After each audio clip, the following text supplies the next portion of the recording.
In the forest lives a unicorn whose fur is perfect white. His mane is pure and golden and shimmers day and night. It's all about the kids. I'm not scared.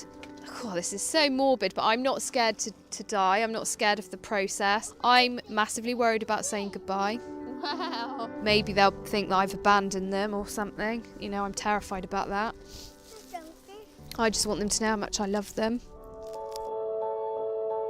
Heidi was diagnosed with inflammatory breast cancer whilst pregnant. She delayed her treatment to save her baby. Her little girl Ali was born prematurely at 28 weeks, but died a week later. I felt absolutely horrific that she'd been born early to enable me to have this drug to save myself, and I felt immense guilt over that. And if I could have taken it back, I would. Nearly a year on, Heidi now doesn't know how much time she has left.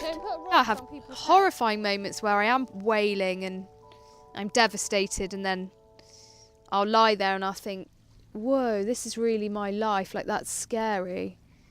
And then I think, right, you just need to get a grip of yourself, because actually you're not dead yet, are you? You feel fine, don't you?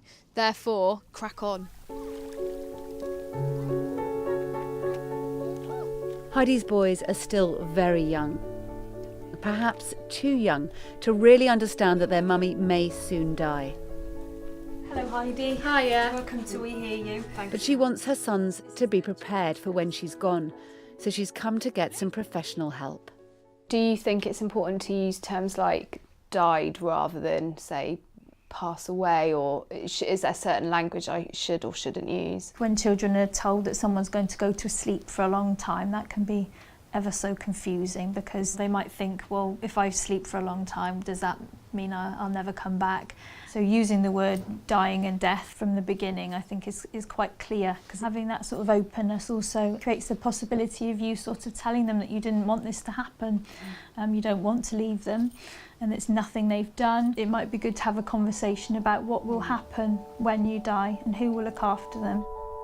It doesn't make the sadness or the emotions go away, but it makes them feel safe. I'm massively confident I'll be here for next September when Noah starts school, but statistically speaking, I might not be for when Tate starts school, and that is really hard, because that's when they start to get their first real whiff of independence and they start to really form their own little personality, and I really want to see that transition. But the reality of the fact is, if I'm here in 10 years, we're talking a miracle. So that means I won't get to see the boys, likely, to start secondary school, and I find that really hard, really hard. But I still visualise it, because I still see it as a goal. Time and the cancer are against her, but she is determined that while she is here, her boys are prepared for when she's gone. Fiona Lambdin, BBC News.